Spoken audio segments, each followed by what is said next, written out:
Bonjour à tous. Nous continuons sur notre étude sur une réflexion profonde biblique sur les conditions masculines et féminines avec un troisième volet que j'ai intitulé « Origine du machisme sociétal ». C'est-à-dire on va voir un petit peu l'origine du machisme ambiant, permanent, que nous rencontrons, je dirais, dans notre vie familiale, professionnelle, etc. Nous avons vu précédemment, si les femmes se virilisent, elles perdent leur spécificité créationnelle. Si les hommes se féminisent, ils perdent leur spécificité créationnelle. C'est-à-dire qu'en fait, c'est de l'ordre créationnel, on est de l'ordre de la création divine. Dans les deux cas, l'humanité perd sa spécificité créationnelle. C'est-à-dire qu'il n'y a pas un cas qui pourrait être envisagé et pas l'autre. C'est dans les deux cas, il y a quelque chose qui ne va pas. Les hommes sont portés vers ce qui est clairement objectif, sont portés vers, nous le rappellerons très souvent, il n'y a pas de clivage entre hommes-femmes, il y a simplement un dégradé de fonctionnement avec une prédilection pour les femmes et une prédilection pour les hommes sur certains aspects. Mais ils ont énormément de choses en commun, bien entendu. Donc les hommes sont, eux, portés vers ce qui est clairement objectif. Les femmes sont portées vers l'appréciation de ce qui est subjectif, c'est-à-dire non quantifiable, de manière, ce que j'appelle de science dure, c'est-à-dire on peut mesurer et répéter la mesure pour vérifier que ce soit conforme à quelque chose qui est connu. C'est conforme à quelque chose de connu, mais ce n'est pas mesurable, ce n'est pas quantifiable. L'homme va être dans le dit, c'est-à-dire que il va verbaliser les choses de façon claire. 1 plus 1 égale 2. Clairement. Et les femmes vont être plutôt dans le non-dit, c'est-à-dire dans le ressenti, dans ce qui est derrière le mot, derrière l'attitude, le regard. C'est-à-dire que dans certaines conversations, la femme va pouvoir dire, par exemple à son mari, ou même à son collègue de travail, dans une discussion, « T'as pas eu l'impression que... » Et l'homme va plutôt avoir tendance à dire, « Ben non, il ne l'a pas dit. » Donc pour l'homme, s'il n'a pas dit, c'est que c'est pas. Pour la femme, même s'il le dit, elle va ressentir qu'il y a quelque chose, t'as pas eu l'impression que, ou le ressenti que. Ce qu'on appelle le dit, c'est le dur. Ce qu'on appelle le non-dit, c'est le mou. C'est-à-dire que le dur, en référence aux sciences dures, c'est-à-dire comme les mathématiques, la science physique, c'est en mesure, c'est répétable, etc. Et le mou, c'est ce qui est de l'ordre de l'affect, de l'émotion, du ressenti, qui peut être tout à fait juste et vrai, mais qui n'est pas quantifiable. Je donne toujours l'exemple. Est-ce que tu l'aimes? Oui, je l'aime au degré 4. Ça n'a pas de sens. Vous voyez? Donc l'amour n'est pas quantifiable. D'ailleurs, prenez les philosophes des Lumières, on en reparlera plus tard, mais qui sont tous des hommes, et qui sont tous dans le dur. Kant critique de la raison pure, la raison. Kant n'a jamais abordé le sujet de l'amour. C'est du mou. Descartes n'a jamais abordé le sujet de l'amour ou de l'amitié, jamais. Ce n'est pas quantifiable, on n'est pas dans le dur. La philosophie des Lumières a impacté, a imposé une réflexion dure. Donc le dur qui fait appel aux sciences dures, c'est-à-dire ce qui est objectivement quantifiable et exact, avec exactitude. Le mou, c'est qui fait appel aux sciences molles, c'est-à-dire qui n'est pas objectivement quantifiable avec exactitude. J'insiste parce qu'il n'y a aucune notion péjorative ou méliorative ou quoi que ce soit. On ne parle pas du fait qu'un homme serait dur avec sa femme ou ses enfants, par exemple, sur cet aspect-là. C'est pas du tout ça. C'est vraiment une classification dans la méthode d'approche du monde et des informations reçues. Nous avons vu aussi que toute collectivité humaine repose sur 3 piliers, qui sont les rites, les croyances et la tribu.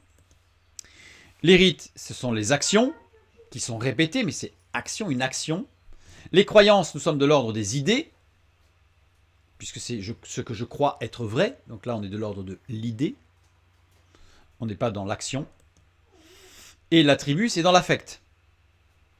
Donc en fait, on a les 3 domaines, je dirais, créationnel de l'homme et de la femme, de l'être humain. Les deux premières, les rites et les croyances, l'homme est à l'aise dans les deux premiers axes. Puisque les rites, les actions, c'est du dur, c'est répétable, c'est quantifiable, on fait 30 km, on va se déplacer, on peut tourner sur soi 3 fois, enfin tout ça c'est quantifiable. Donc tout ce qui est actif, toutes ces actions mécaniques, je dirais, physiques, ça c'est du quantifiable, mais dans le dur, ça l'homme il est à l'aise. Il est à l'aise dans l'action. Dans les croyances, il est aussi à l'aise parce que les idées, on va voir tout à l'heure, ce qui se conçoit clairement s'énonce clairement.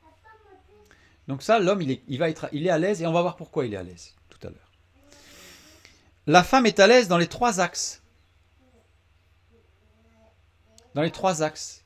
L'affect, dans lequel elle va avoir une prédilection, mais elle va être relativement à l'aise aussi dans les autres. Jusqu'à une certaine limite, on va le voir. L'homme et la femme ont deux visions du monde différentes. Deux visions différentes du monde. Les deux ont une approche pour l'homme qui va être au travers des sciences dures, et la femme au travers des sciences molles. Ça ne veut pas dire que la femme n'est pas capable, bien entendu, d'avoir une réflexion dure, et l'homme n'est pas capable d'avoir une réflexion molle. On est vraiment dans, non pas un clivage, j'insiste, c'est très important, mais dans un dégradé, un gradient, qui permet d'aller d'un extrême à l'autre, et entre les deux, il y a une prédilection masculine et une prédilection féminine. L'homme et la femme ont deux gestions du monde différentes. Non seulement ils ont tous les deux une vision différente du monde, mais ils ont aussi une gestion du monde différente. Tout simplement pour les mêmes raisons. Les idées dures, les actions dures sont de l'ordre de l'homme. L'affect, j'ai mis double guillemets parce que l'affect dur. Comment est-ce qu'on peut avoir un affect dur ? Eh bien l'homme va essayer de durcir tout ce qui est affectif. Il va falloir que ce soit quantifiable. L'homme a peur du mou, donc il va durcir le mou. Durcir. Tout ce qui est affectif, il va falloir que ce soit quantifiable. D'ailleurs, un homme aura tendance à dire à sa femme, ou à sa chérie, ou à sa fiancée, « Je t'aime, et pour te le prouver, je serai capable d'aller à pied... » Voilà, ça y est, il a commencé à quantifier. De tel endroit à tel endroit. Il a besoin, pour parler de l'affect, de se référer à du dur. Pour te prouver mon amour, je t'achèterai tant de roses. C'est quantifié. Pour te prouver mon amour, je serai capable de marcher pieds nus tant de kilomètres. Voilà, c'est quantifiable. L'homme va exprimer, il va ramener le mou dans le dur. La femme ne dira jamais à son fiancé, pour te prouver ô combien je t'aime, je ferai tant de kilomètres. C'est pas dans le fonctionnement de la femme. C'est pas parce qu'on n'est pas dans le quantifiable. La femme va s'exprimer avec d'autres choses. Je serai là pour te soutenir. C'est pas quantifiable. Mais ça, c'est la femme qui va s'exprimer là. Vous voyez ? C'est du vécu, là, on le sent bien, le dur et le mou, la différence. C'est-à-dire, alors l'homme, c'est à partir de l'idée, j'ai pris l'exemple du football, c'est à partir de l'idée du football que l'homme se fait, il se fait une idée du football. Le football, on est une sorte d'une certaine famille là, on est ensemble, on va travailler ensemble. Il se fait une idée du football et à partir de l'idée qu'il se fait du football, il va jouer au football avec l'idée qu'il s'est fait du football parce qu'il a catégorisé les choses. Donc, et après il va jouer au football. La femme, elle, de son côté, elle a l'affect dans le mou. Les idées sont molles. Elle se fait bien sûr, elle a des idées sur des tas de choses, mais c'est dans le mou, pas dans le quantifiable. Et des actions, j'ai mis double guillemets, parce qu'une action semble paradoxalement exclusivement dure, une action. Je déplace un objet, c'est d'un endroit à un autre. Mais derrière cette action, la femme va y mettre un affect, que l'homme ne verra peut-être pas. Parce que lui, il est dans le dur. C'est à partir du ressenti que la femme va conceptualiser le sport qu'elle va pratiquer. C'est pas à partir d'une idée catégorique, il y a tant de joueurs, on forme une équipe, on est soudés, on va travailler ensemble. La femme va se faire une idée au niveau affectif du ressenti du sport qu'elle veut pratiquer, et alors elle va le pratiquer. Les axes ne sont pas les mêmes. Le résultat est le même, ils vont pratiquer le sport. Okay. Mais le cheminement pour y arriver n'est pas du tout le même. Pas du tout. Genèse chapitre 2 verset 18. L'Éternel Dieu dit, « Il n'est pas bon que l'homme soit seul, je lui ferai une aide semblable à lui. » Nous avons vu ce que cela représentait la dernière fois, et donc si je faisais une traduction plus proche du texte, je dirais, je traduirais plutôt « L'Éternel Dieu dit, « Il n'est pas bon que l'homme soit seul, je lui ferai une aide qui ressemble à une adversaire. » Regardez bien, qui ressemble. Elle n'est pas, mais elle ressemble à une adversaire. Parce qu'elle va apporter des choses qui sont déstabilisantes pour l'homme. Mais le but n'est pas de déstabiliser. Le but est de renforcer et d'amener un plus, au même titre que l'homme peut amener un plus à la femme, dans le dur. Donc la traduction qui serait plus proche du texte, je ne vais pas employer le mot littéral parce qu'on pourrait aller encore plus loin sur une traduction littérale de ce verset, bien sûr, mais c'est vraiment une approche pour montrer que, littéralement, on s'approche de l'idée que « et je lui ferai une aide qui ressemble à une adversaire ». On va l'expliciter tout ça. Donc je reprends le texte maintenant, avec cette expression finale qui ressemble à une adversaire, et on va aller un peu plus loin. La femme est indispensable à l'homme parce qu'elle lui résiste. Parce qu'elle est dans le mou, et donc elle résiste au dur. C'est pas parce qu'elle résiste à l'homme en tant qu'homme, mais dans le principe de fonctionnement, puisqu'elle est dans le mou, elle est peu accessible par le dur. Elle ne se circonscrit pas par la science dure. On ne peut pas dire une femme, c'est comme ça. Une femme, on est obligé d'employer des termes dans le mou. Une femme, elle est dans le ressenti, elle est dans l'émotion, elle est dans l'affect. Bien sûr, il y a des hommes qui sont dans l'affect. On est tous êtres humains, plus ou moins dans l'affect, mais la femme a la particularité d'être dans le ressenti affectif, beaucoup plus que l'homme. Quand je dis la science dure, évidemment, qui est objectivement quantifiable avec exactitude. Je le sais à chaque fois, c'est répétitif, mais parce que c'est vraiment important qu'il n'y ait pas d'amalgame et de mauvaise compréhension. L'homme, lui, est indispensable à la femme parce qu'il lui résiste. Parce qu'elle est dans le mou et lui est dans le dur. Donc c'est dans les deux sens, en fait. Il ne se circonscrit pas par la science molle. L'homme n'est pas dans l'affect. Bien sûr qu'il a de l'affect et qu'il a de l'affection et des ressentis, bien sûr. Mais l'homme va se circonscrire beaucoup plus dans les sciences dures. On va le voir bibliquement, on va voir la différence. On va voir, par exemple, je vous le donne tout de suite, mais dès qu'un homme a la naissance, on dit il sera agriculteur, il sera berger, il est dans le dur. Il est défini dès la naissance par son métier. À la naissance, Abel et Caïn, Dieu nous dit, il fut laboureur, il fut berger. Par contre, la première fois qu'une femme est nommée, et on verra pourquoi elle est si tardivement nommée en tant que femme épanouie, c'est Sarah, la femme d'Abraham. Avant, il n'y a pas de nom. Et s'il y a un nom, c'est uniquement pour circonscrire les choses, mais on n'a pas de filiation. Elle apparaît là, on ne sait pas. Mais Sarah, la première fois, à la naissance, on dit Sarah était stérile. Sarah, la définition de la femme, c'est l'affect. Elle était stérile. Il y avait la maternité. La quintessence de la femme était là et elle n'avait pas. Il y avait une raison et on le verra plus tard. Mais vous voyez, c'est juste pour montrer que la parole de Dieu définit dès le départ, dès la naissance, Abel était berger, Caïn était laboureur. Sarah était stérile. Elle n'est pas du tout dans le même champ, pas du tout dans le même domaine. Parce que se définissent différemment. Mais on dit souvent, ce qui se conçoit bien s'énonce clairement. C'est Nicolas Boileau, un poète, traducteur, polémiste et théoricien français de la littérature du XVIIe siècle, fin XVIIe, qui a dit cette phrase, et depuis, elle est restée, je dirais, dans l'histoire de la littérature, elle est répétée je ne sais pas combien de fois. S'énonce clairement. Cela signifie que la chose est clairement vraie ou fausse. Si elle s'énonce clairement, c'est qu'elle est vraie ou fausse. Elle est claire, c'est net. C'est 1 ou 0. On est dans le dur, là. Synthétise la philosophie du tiers exclu. Alors, c'est quoi cette philosophie du tiers exclu? Soit une proposition est vraie, soit sa négation est vraie. C'est-à-dire, soit elle est vraie, soit elle est fausse. Et quelque chose qui est faux, si on démontre que c'est faux, ça veut dire que c'est vrai. Ça, on est dans le dur. Hein. Ça, on est dans les sciences dures, c'est-à-dire que c'est vrai ou c'est faux. Ce qui n'est pas vrai est faux, ce qui n'est pas faux est vrai. Donc ce qui se conçoit clairement s'énonce clairement. Par exemple, Socrate est soit vivant, soit mort. Et il n'y a pas de cas d'intermédiaire entre les deux cas de Socrate. C'est pourquoi on parle de tiers exclu. C'est soit il est mort, soit il est vivant. Il n'est pas à demi-mort, à demi-vivant. Il est mort ou il est vivant. Et donc on appelle la philosophie du tiers exclu, c'est-à-dire que c'est soit l'un, soit l'autre, mais ça ne peut pas être autre chose. Soit c'est vrai, soit c'est faux. Soit c'est blanc, soit c'est noir.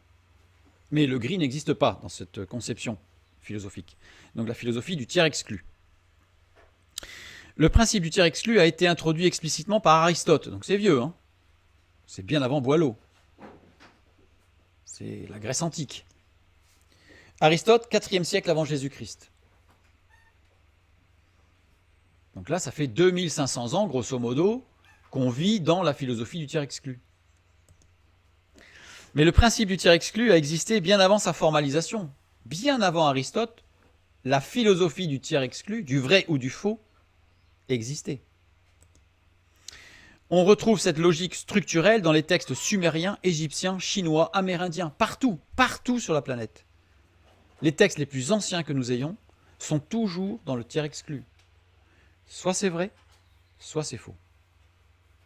C'est-à-dire qu'aussi loin que l'on remonte dans l'histoire, parce que l'histoire débute avec l'écriture, avant l'écriture ça s'appelle la préhistoire, donc aussi loin que l'on remonte dans l'histoire, nous sommes dans une philosophie du tiers exclu.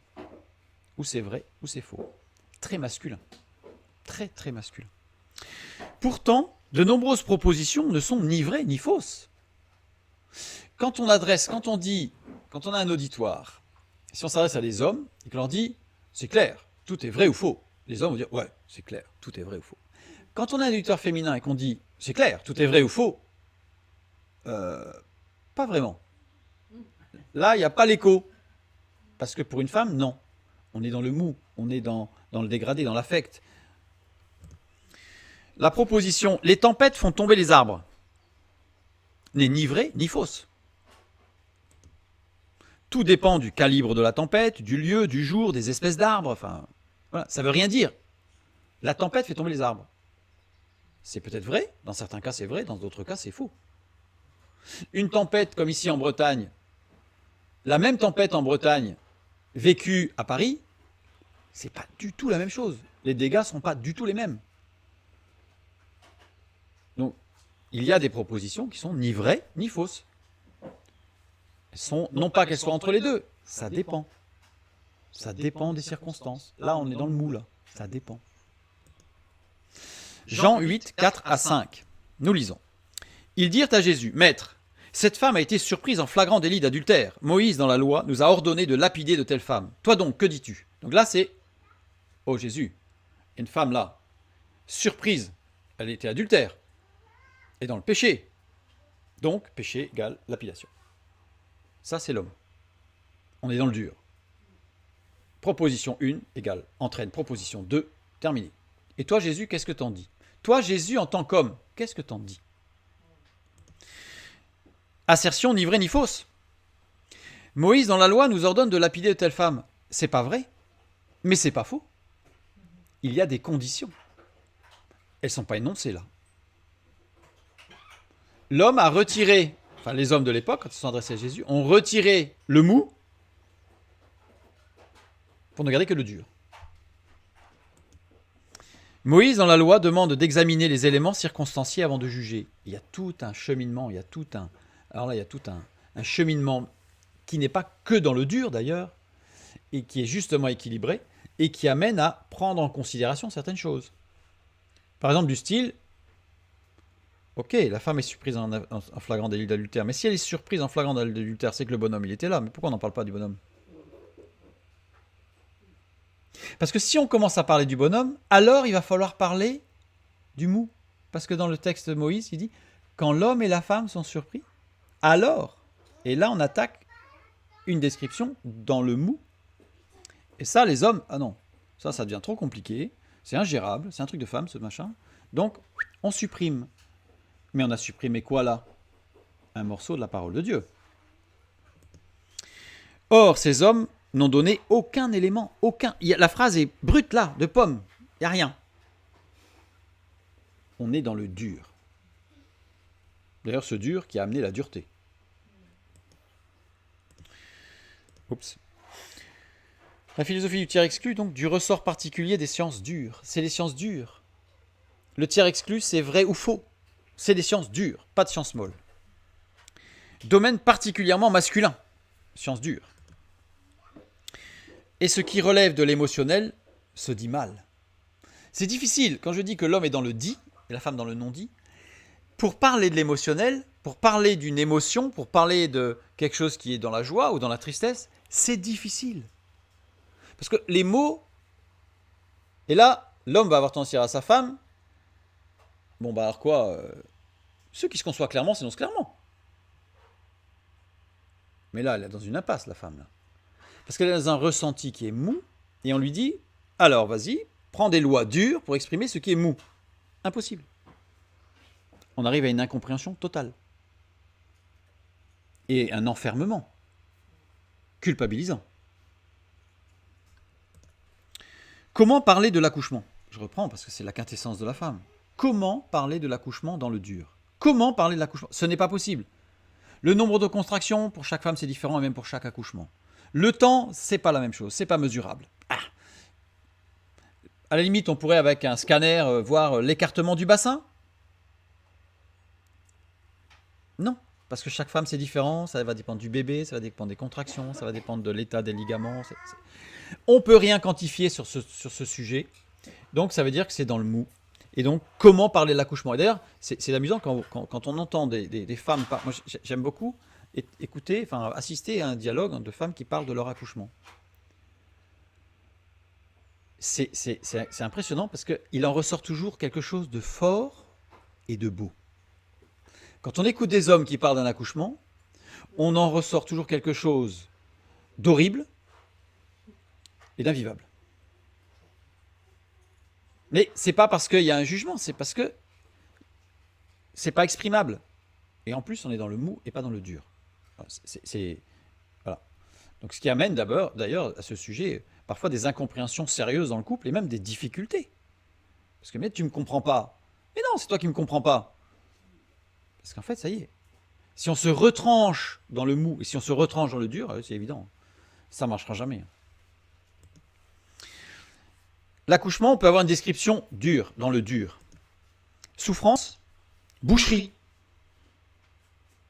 Ce qui m'a le plus choqué, c'est un jour, j'ai entendu une humoriste, une femme, qui, soi-disant sur l'humour, ça m'a choqué, a employé le mot de boucherie pour un accouchement.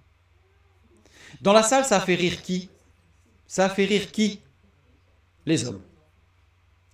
Mais ça a fait grincer les femmes. Elle cherchait là à récupérer son auditoire masculin qu'elle avait un peu perdu parce qu'elle avait avant fait un sketch sur l'affect. Mais j'étais choqué. Personnellement, ça m'a choqué. Je me suis dit, mais quelle violence! Dans la bouche d'une femme. Dans la bouche d'un homme, ça ne m'aurait pas choqué. Parce qu'il exprime avec sa conception des choses, avec ce qu'il a comme matériel pour exprimer. Mettre au monde. Mettre au monde. Ça, c'est le vocabulaire de l'homme. Mise au monde. Et ma femme a mis au monde. L'horreur, c'est quand un homme dit, on a déjà entendu dans une prédication, Marie a mis bas. C'est terrible. Mais je l'ai entendu en prédication, c'est terrible. Mais en même temps, avec le recul, je me dis, c'était une erreur fondamentale, évidemment, parce que même au niveau du vocabulaire, enfin bref, voilà. Mais en fait, c'est un homme qui était dans le dur, et qui a complètement exclu, dans sa manière d'apporter le message ce jour-là, il a complètement exclu le mot. Et toute la prédication était dans le dur. C'est pour ça qu'il a employé ce vocabulaire. Il était dans une conception, voilà, et donc voilà, il a révélé sa manière d'approcher le sujet en disant quelque chose d'horrible. Personnellement, c'est ce que je pense. Maintenant, on a une description molle, ça c'est les femmes.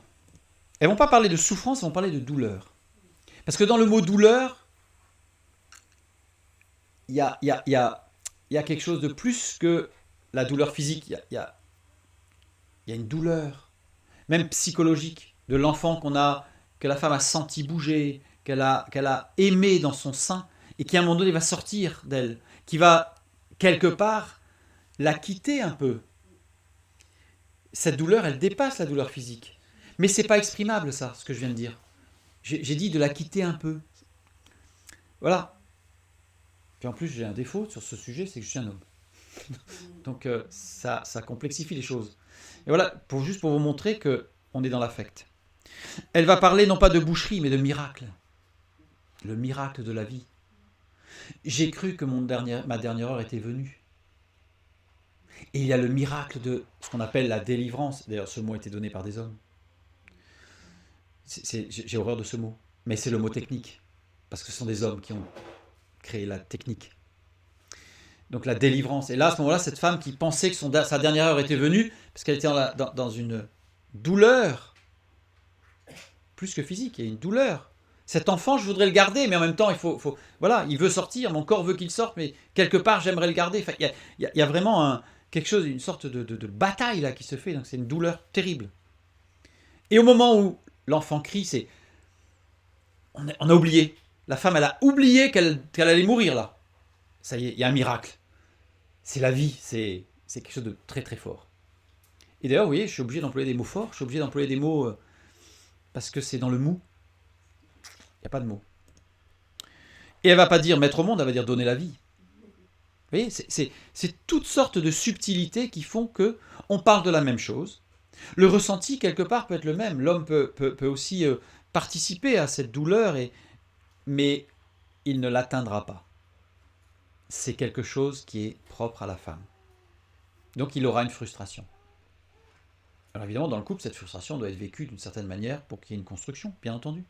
Mais si c'est mal vécu, ça peut rester une frustration.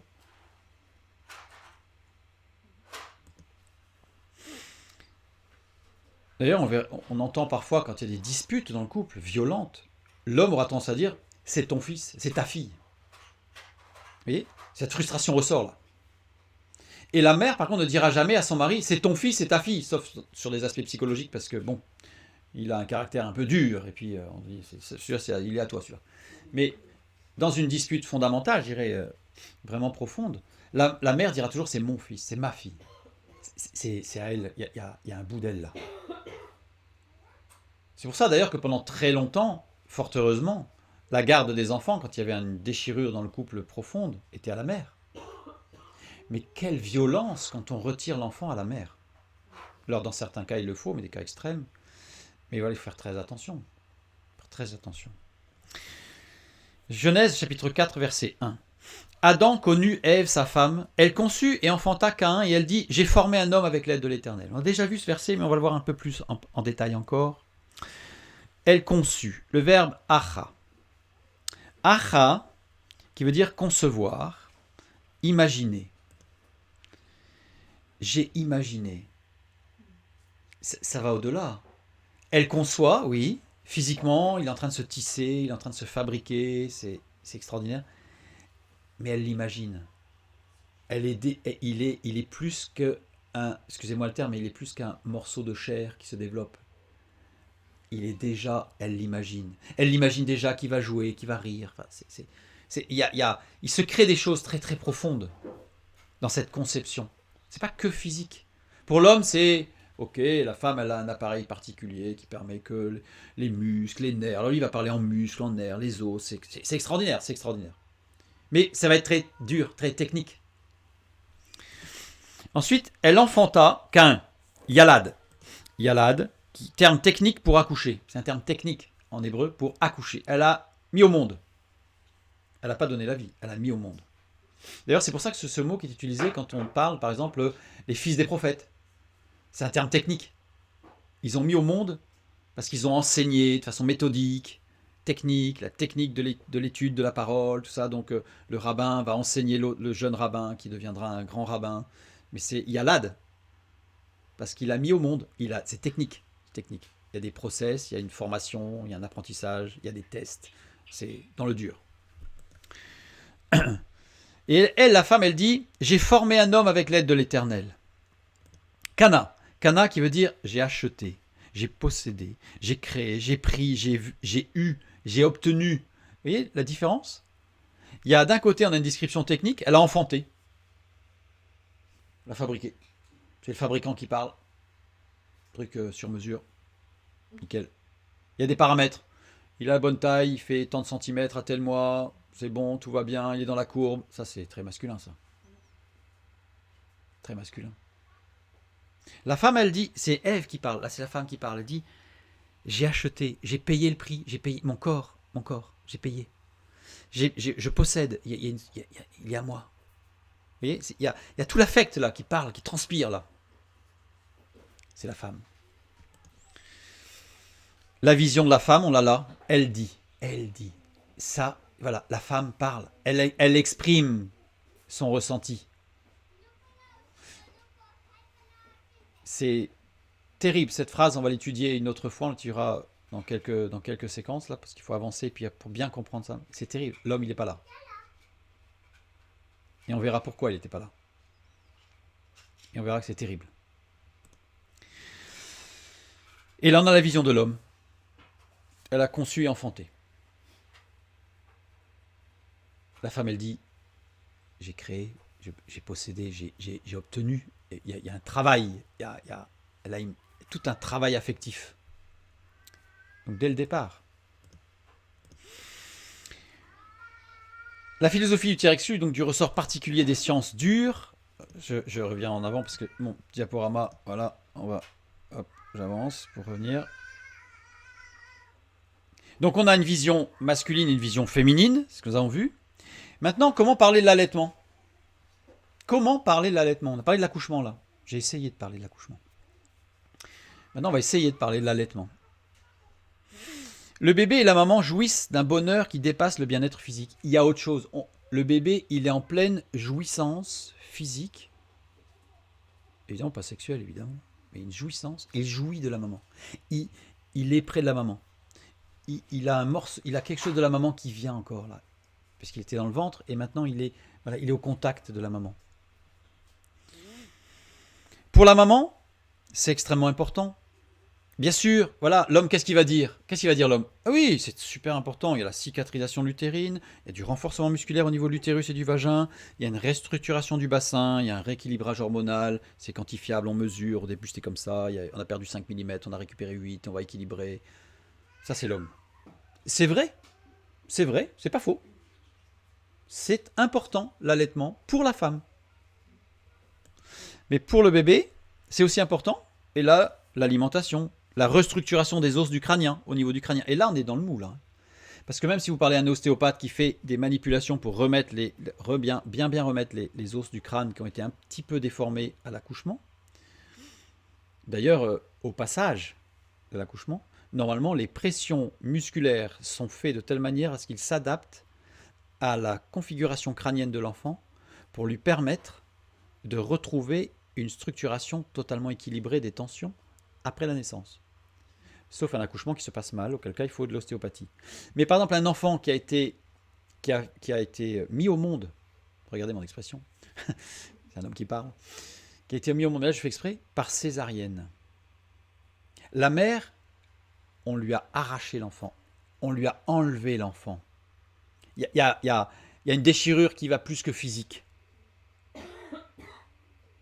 Et là, l'enfant, au niveau du crânien, il faut qu'il ait absolument une remise en place au niveau ostéopathie. Parce qu'il n'est pas passé par le bassin qui a été préparé par la femme pour que l'enfant se structure au passage, entre autres. Donc, c'est très important. Renforcement de l'acuité visuelle, c'est-à-dire que l'enfant a une capacité visuelle très, très, très restreinte à la naissance. Juste ce qu'il faut pour la hauteur entre le sein et le visage de la maman, c'est-à-dire que quand il tète, il voit maman. C'est incroyablement parfait. Juste ce qu'il faut. Renforcement immunitaire. Évidemment, toute la partie immunitaire de la maman va continuer à alimenter le bébé, qui va donc se renforcer au niveau immunitaire, etc. etc. Donc l'allaitement est très important. Mais on a deux descriptions. On a une description très masculine, on mesure, puis il y a une description féminine. Les deux sont vrais. Et si on prend que l'un ou que l'autre, les deux sont faux.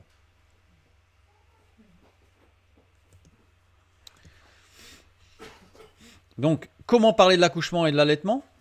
Deux situations spécifiquement féminines hors de portée de l'homme qui se disent mal avec une description verbale. Ça se dit mal. Ça se vit. D'ailleurs, écoutez des femmes parler de l'accouchement. Ça se vit. Ça se dit pas.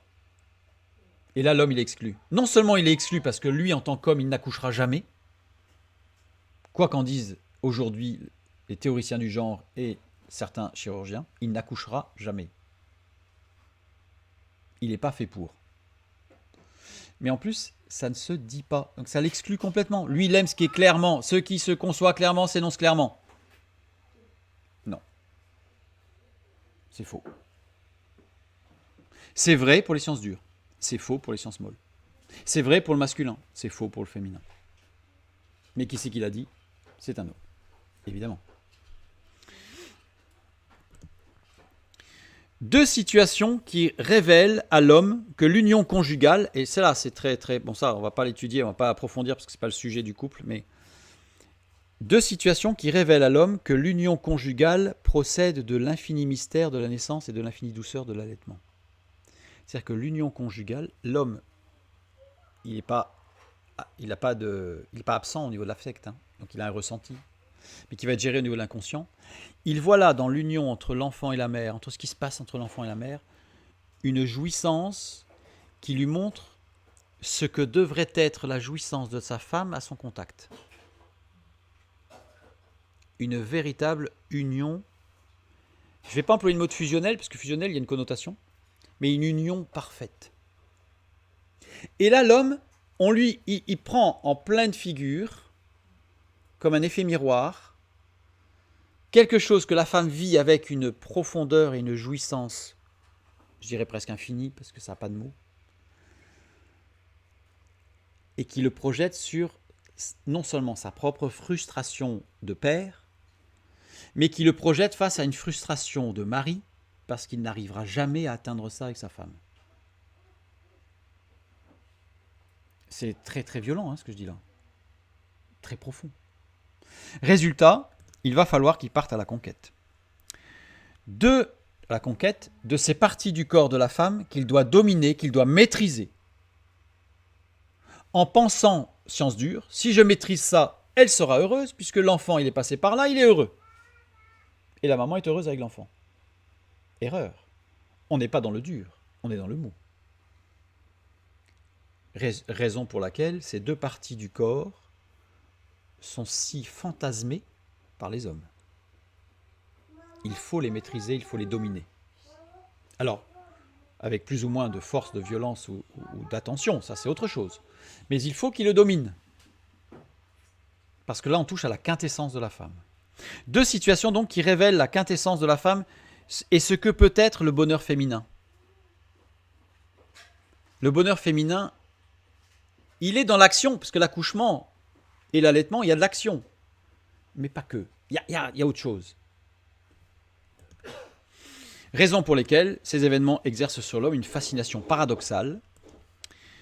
La jouissance de sa femme lui amenant aussi du bonheur, l'inaccessibilité de la relation mère-enfant peut générer une frustration destructrice. Parce qu'en fonction de comment ça va être vécu, il va falloir une domination, et non plus masculine, mais virile. Et là, ça glisse. On est sorti du domaine masculin-féminin, on va passer dans la virilité. Et là, c'est destructeur pour la féminité. Deux choses qui ne sont pas pareilles, mais qui sont en correspondance. Je ne m'attarderai pas, ce n'est pas le sujet d'aujourd'hui. L'univers de la femme est donc dans le mou. Ce qui n'est pas objectivement quantifiable avec exactitude. L'univers de l'homme est dans le dur, c'est-à-dire ce qui est objectivement quantifiable avec exactitude. L'homme, qu'est-ce qu'il va aimer? Le dur, c'est la matière brute. C'est tout ce qui est l'acier, le bois, le caillou, ça se transforme, on mesure. Ça l'homme, il s'épanouit là, il aime, il est dedans là. Ce qui est clairement vrai ou faux, il est dans le verbe. Dans la relation avec autrui, rien n'est immuablement vrai. Relation avec autrui, synonyme de combat pour l'homme. Puisqu'à partir du moment où je suis en relation, il y a de l'affect. Il y a de l'affect, il y a du mou. Il y a du mou, c'est pas contrôlable, c'est pas gérable. Donc, il faut que j'impose ma manière de voir. Alors ça c'est inconscient, évidemment. Mais il faut que, forcément, moi, je sais ce qui est vrai et ce qui est faux. En face de moi, j'ai un individu, homme ou femme, qui, lui, pense à des choses qui sont vraies ou qui sont fausses. Et il va falloir que j'amène ma considération du vrai et du faux, parce que c'est rassurant, parce que si je dois sortir de ma considération, ça veut dire que j'ai eu tort, et qu'il va falloir que je remette en cause. L'homme aime ce qui est stable, ce qui ne bouge pas. Synonyme d'échange et d'évolution pour la femme. La relation pour la femme, elle est vécue totalement autrement. Pour la femme, l'autre a quelque chose. Et je reviens sur l'accouchement, quand deux femmes parlent de l'accouchement, c'est pas... Elle va pas imposer sa manière de... La façon dont elle a vécu son accouchement, elle va dire « Ah, et toi, tu l'as vécu comment ? Et toi, t'as eu quoi ? Ça t'a fait quoi ? Elle va absorber une information parce qu'elle aime le changement dans ce sens-là, c'est-à-dire l'évolution au niveau de l'affect. L'homme n'est pas à l'aise dans la relation avec autrui, pas du tout. Il n'est pas à l'aise. La femme est à l'aise dans l'échange avec son alter ego. Parce qu'elle apprend quelque chose, elle va grandir, elle va évoluer au niveau de son affect, elle va ressentir des choses, donc elle aime ça. Voilà, n'oublions pas que l'homme et la femme ne sont pas dissemblables, c'est totalement différents dans leur composition, mais sensiblement différents, donc ils ont des mêmes composantes, dans leurs proportions constitutives, avec une gradation dans le fonctionnement qui leur sont propres. C'est-à-dire qu'en fait, ils ne sont pas totalement différents, ce ne sont pas deux êtres totalement différents, ce sont des êtres qui ont de même nature, qui sont faits avec les mêmes choses, on verra plus tard, mais avec des ingrédients qui ne sont pas tout à fait en même quantité. Donc il y a des gradations. Il y a un texte qui encadre les relations avec autrui. La Déclaration des droits de l'homme et du citoyen. C'est le texte fondateur, fondamental, qui a été écrit en France, mais qui a été repris par beaucoup de pays, modifié bien sûr, adapté, on va dire, à la culture peut-être et à l'histoire du pays, mais ça a été repris, ça a été la base. Les droits.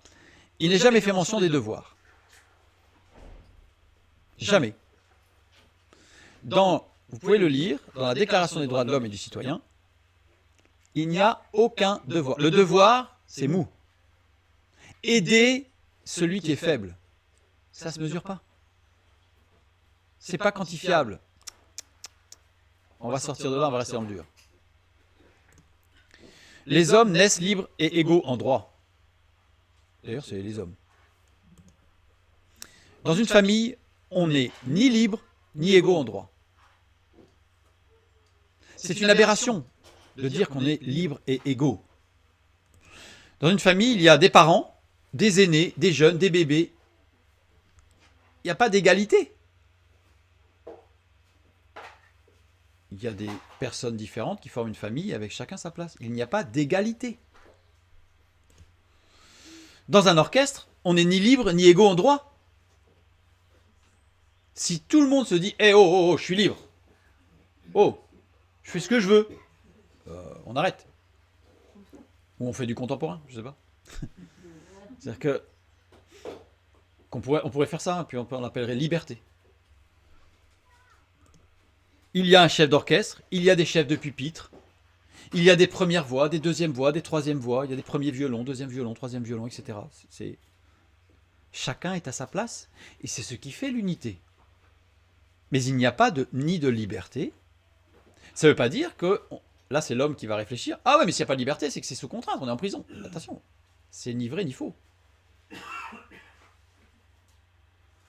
Qui veut dire qu'on n'est pas libre ne veut pas dire qu'on est en prison. On n'est pas obligé de venir dans l'orchestre. On peut dire non, cet orchestre-là ne m'intéresse pas. Mais quand on vient dans l'orchestre, on accepte les contraintes de l'orchestre. Être libre et égaux en droit impose d'être solitaire. Puisqu'il n'y a aucun devoir vers l'autre, ça veut dire que je n'ai que des droits, donc j'aspire. Ça veut dire qu'en fait, celui qui exprime « je suis libre et égal à tout le monde », il peut crier très fort « je suis seul ». Puisqu'il refuse toute relation avec autrui, puisque relation dit échange, dit réception, adaptation. Donc je suis libre, je fais ce que je veux, ça veut dire que je suis seul. Donc en fait, tout ça, ça amène le fait d'être solitaire, la solitude. Proclamation de liberté, mais absolument pas de solidarité. La solidarité, on la voit jamais. Elle n'est jamais, dans aucun des textes des déclarations des droits de l'homme, vous ne pouvez avoir un soupçon de solidarité. Rien n'oblige à être vieux, malade, infirme, chômeur. Rien n'oblige à porter secours à ceux qui sont en difficulté. Je suis libre. Je suis libre. T'es malade, c'est ta liberté. Moi, je suis libre aussi, alors je continue ma route. C'est la solitude. La Déclaration des droits de l'homme et du citoyen a amené une société d'individus seuls.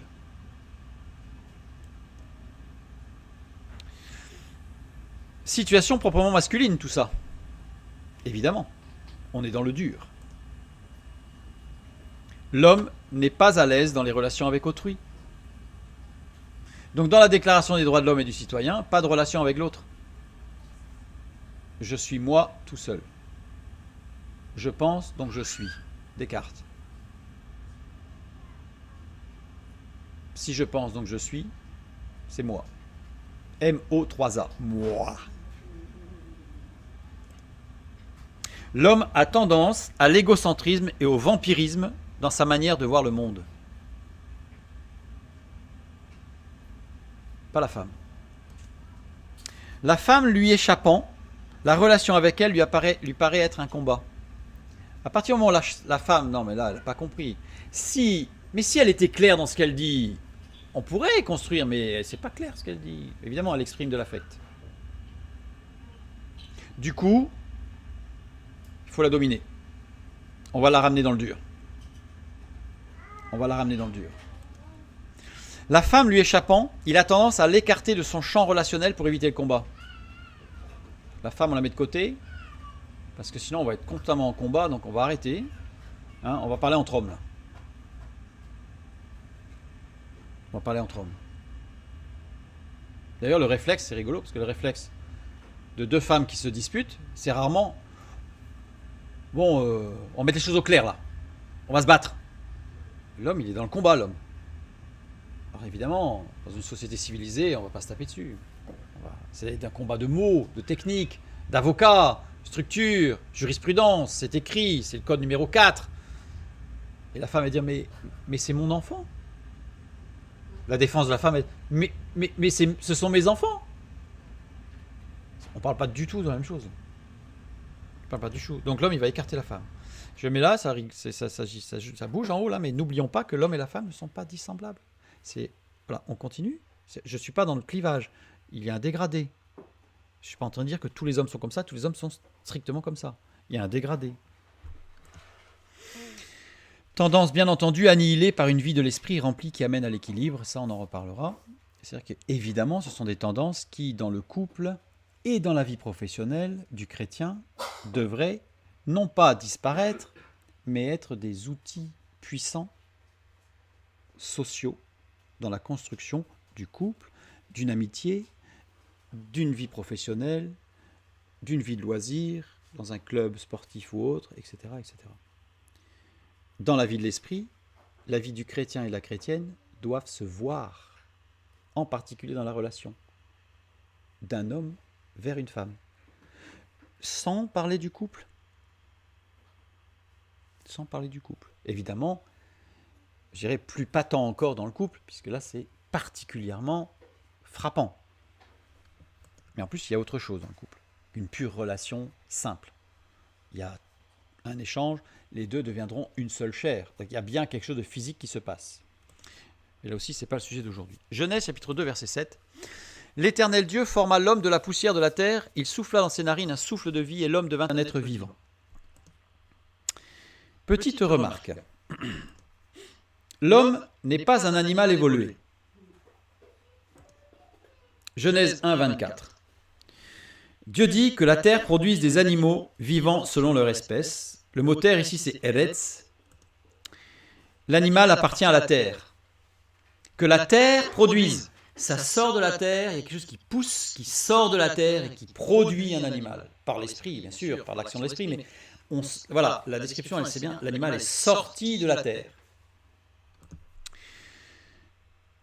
L'Éternel Dieu forma l'homme de la poussière de la terre.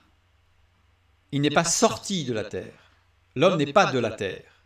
L'homme n'est pas un animal évolué. L'homme est différent. Bibliquement, c'est clair.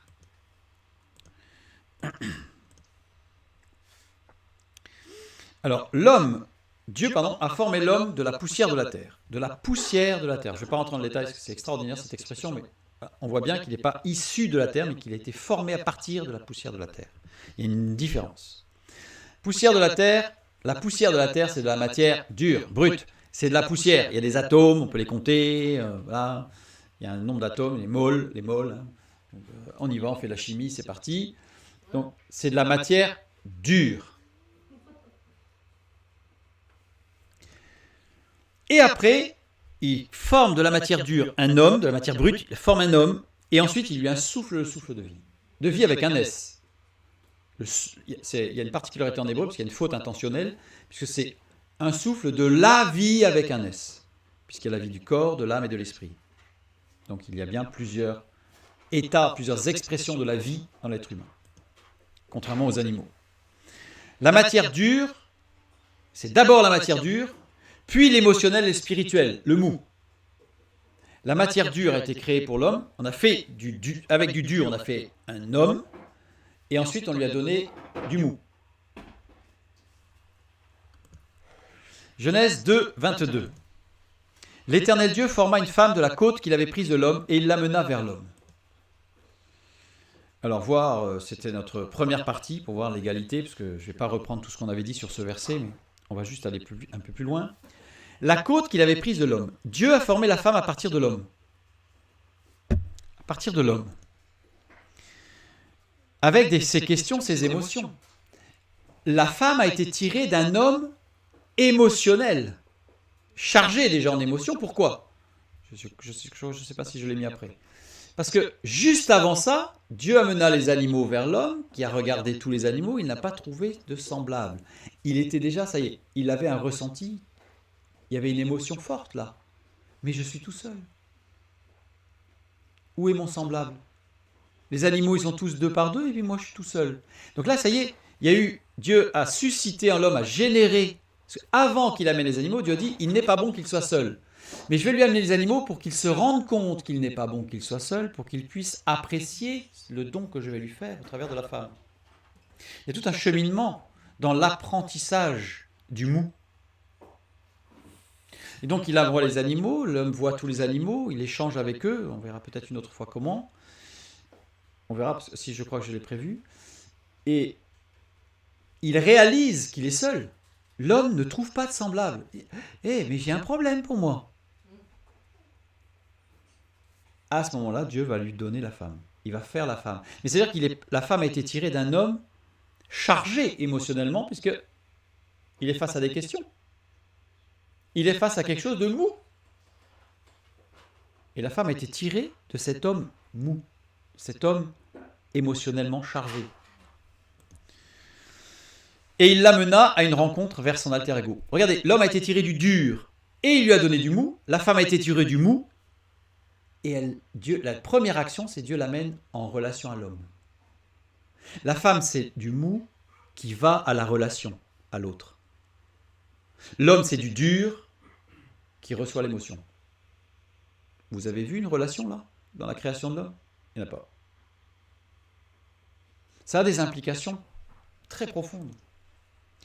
La matière molle et le spirituel, premièrement pour la femme, puis la rencontre avec le dur. L'homme et la femme sont-ils égaux ? Non. Pas du tout. Ça ne veut pas dire qu'il y en a un qui est supérieur à l'autre, attention. Là, on est encore dans le dur. Ah, mais s'il n'y a pas d'égalité, c'est qu'il y a une supériorité et une infériorité. Ça, on est dans le dur, ça y est. On est dans les maths, là. S'il n'y a pas d'égalité, c'est qu'on peut faire une comparaison. Plus et moins. Non. On n'est pas dans le dur, on est dans le mou.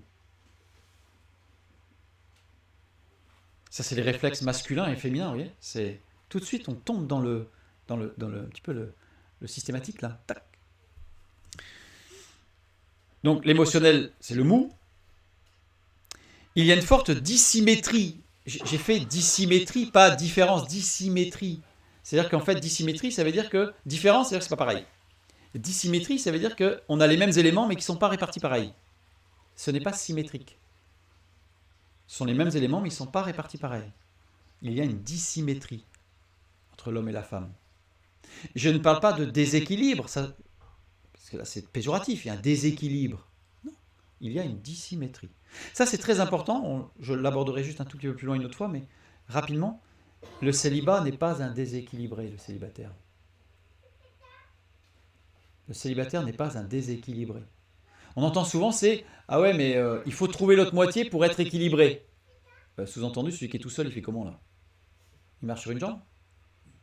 C'est une incompréhension totale du plan de Dieu et des écrits de Paul sur le célibat. Mais on en reviendra un tout petit peu plus loin sur le sujet. Quand Dieu n'est pas dans l'individu, quand Dieu n'est pas maître d'une vie, quand Dieu n'est pas dans la vie de l'individu, et a fortiori dans la vie du couple, mais dans la vie de l'individu, qu'est-ce qui se passe? Eh bien, il est ou il revient à son état originel sans l'esprit. C'est-à-dire, l'homme va revenir à du dur, qui va fuir la relation. La femme va revenir dans le mou, qui va chercher la relation. La matière dure, l'homme va revenir à son état initial, c'est-à-dire la matière dure, 1 plus 1 égale 2. Je ne parle pas de dureté, c'est encore autre chose, c'est le péché. C'est encore autre chose qui amène la dureté. Je parle, l'homme va réagir en tant que masculin. Sans Dieu, l'homme va réagir avec le masculin, le dur, la science dure. Un être qui cherche à tout quantifier, calculer, mesurer pour résoudre ses problèmes.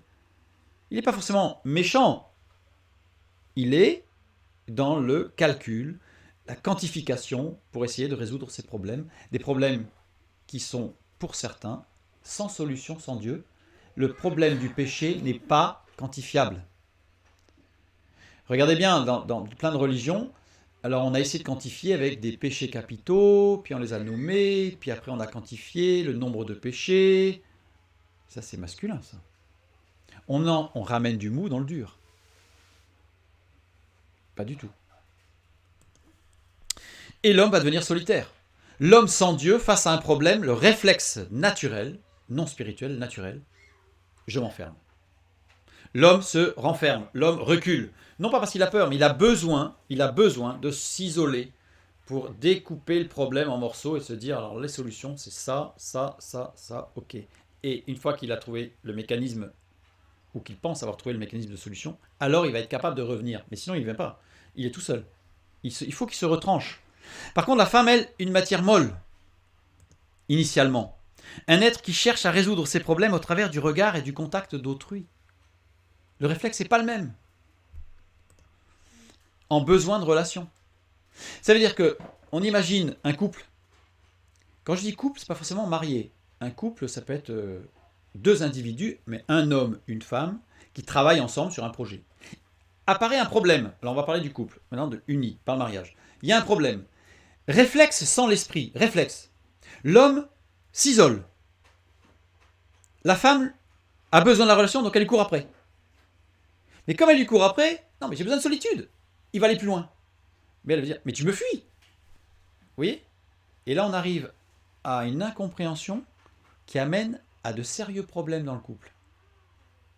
Mon mari m'abandonne. Pas forcément, ça peut être le cas. Dans ce cas-là, il faut traiter le problème.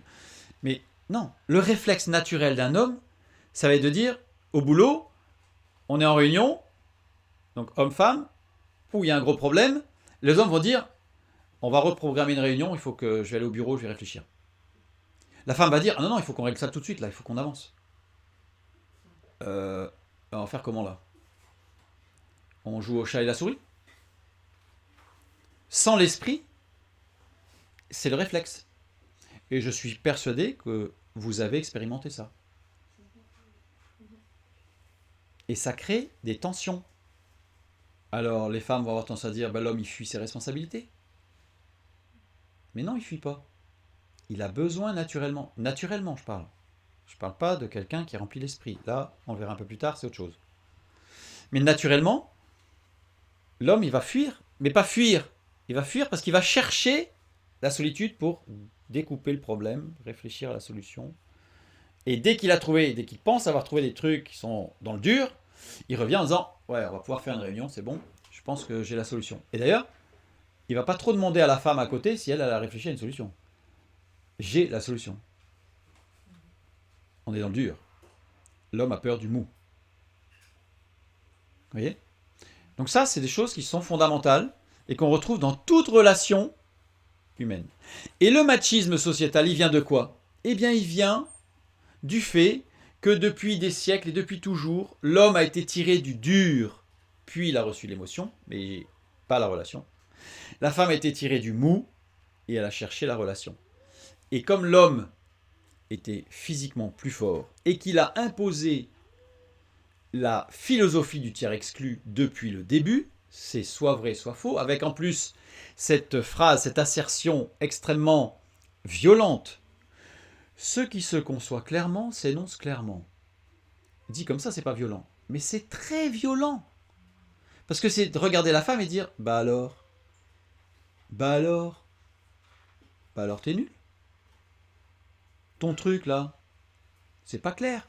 Réfléchis un peu et puis quand ça sera clair. Mais c'est pas exprimable. Je fais une petite parenthèse. Quand on parle du dit et du non dit, nous sommes ici, nous avons une culture latine, avec une langue latine. Un mot est un mot. Okay, un mot, c'est, si je dis ici à tout le monde, un cheval noir, tout le monde voit un cheval noir.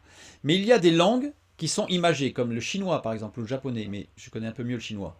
Le chinois, ce sont des idéogrammes. Chaque symbole, c'est une idée. Les femmes sont à l'aise, c'est leur univers. Chaque mot est une idée, une émotion, un affect. On échange des affects au travers des idéogrammes. Mais l'homme, il est perdu là-dedans.